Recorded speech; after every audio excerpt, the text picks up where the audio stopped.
Շնորհակալություն, պարոն Փաշինյան, մինչ դուք կառավարությանից նայեք վարում, կառավարության շենքի դիմաց բողոքի ակցիա էր, որին հաջորդեց դիմումի հանձնում կառավարության աշխատակազմին, խոսքը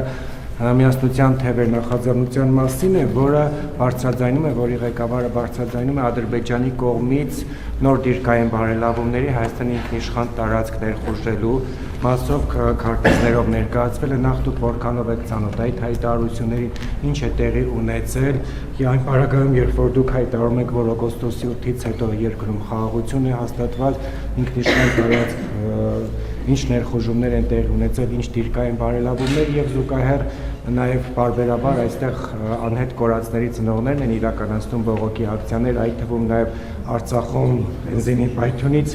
թուժացների, անհետ կորածների հարազատները նրանք անձամբ պահանջում են ձեզ հետ հանդիպում, նախատեսում եք իրականացնել այդ հանդիպումը նրանց հետ։ Առաջի հարցի հետ կապված Պաշտպանության նախարարությունը շատ մանրամասն պարզաբանում տվել է։ Հիմա լրացուցիչ ինչ կա պարզաբանելու։ Հենց կա հստակ քարտեզ, կա հստակ գիծ դե յուրե նշանակություն ունեցող, ինչ ցույց է տալիս, որ այդ պնդումները չեն համապատասխանում իրականությանը։ Հիմա գիտեք, ձեր հարցի մեջ մի հատ այսպեսի շեշտել կա, ոչ միայն ձեր հարցի մեջ, ասում եք խաղաղությունը, շատ լավ խաղաղություն չի կարող, պատերազմ կա, ես տեղյակ չեմ։ Կամ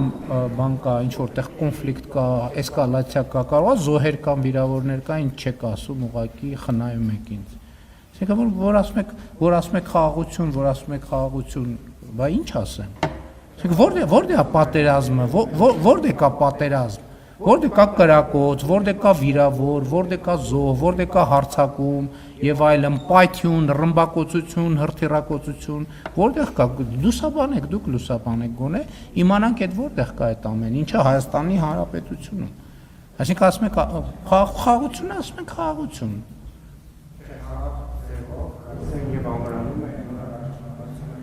Լսեք, մենք ձեզ կարծեմ Պաշտպանության նախարարն էլ հրավիրել, որպեսզի դուք գնաք եւ տեսնեք, թե մենք մեր տարածքում ինչպիսի ինժեներական աշխատանքներ ենք անում, ինչ միջոցներ ենք ձեռնարկում։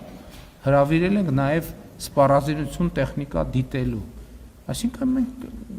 երկրները իրենց ինքնիշխան տարածքներում կարող են ինչ-որ միջոցներ ձեռնարկել, ինչու՞մ է խնդիրը, հենց ամբողջ խնդիրը դրանում է, որ կա հստակ սահմանագիծ եւ գիտենք որտեղ է Հայաստանի Հանրապետությունը եւ Հայաստանի Հանրապետության պետական մարմինների լիազորությունը եւ որտեղ չի Հայաստանի Հանրապետությունը եւ Հայաստանի պետական մարմինների լիազորությունից դուրս։ Մենք իհարկե զուգահեռ ասել ենք, որ նաեւ կան տարածքների հետ կապված որոշակի խնդիրներ, որոնք կլուծվում են սահմանազատման գործընթացում։ Ձեր նշած դեպքը իմ նշած դեպքի հետ կապ չունի։ Պաշտպանության նախարարությունը շատ հստակ բարձրաբանում է տվել, որևէ լրացուցիչ բան ասելու բան չկա ուղղակի։ Երկրորդ հարցը։ Տեսեք, ես անհետ կորածների հարազատների հետ տասնյակ անգամներով եմ հանդիպել, տասնյակ անգամներով, տարբեր խմբերի հետ։ Եվ իմ փորձը ցույց է տալիս, պետք է հասկանանք այդ հանդիպման արդյունքում ինչ խնդիր ենք լուծում, ինչ խնդիր ենք ուզում լուծել։ Մենք կան մարմիններ, եթե ես տեսնեմ, որ այդ մարմինների հետ շփումները անհրաժեշտ են դարձնում, որ ես էլ հանդիպեմ, ես էլ կհանդիպեմ։ Ես ձեր երբեք որևէ հանդիպումից չեմ խուսափում։ Ես եմ դուրս գալիս փողոցներ մարդկանց հետ հանդիպելու համար։ Ես ոչ մի հանդիպումից չեմ խուսափում։ Ուղղակի հանդիպման նպատակը, արդյունավետությունը, օրակարգը պետք է հաստատվի։ Հավանիչ տեսանյութը եւ բաժանորդագրվիչ նորությունները բաց չթողնելու համար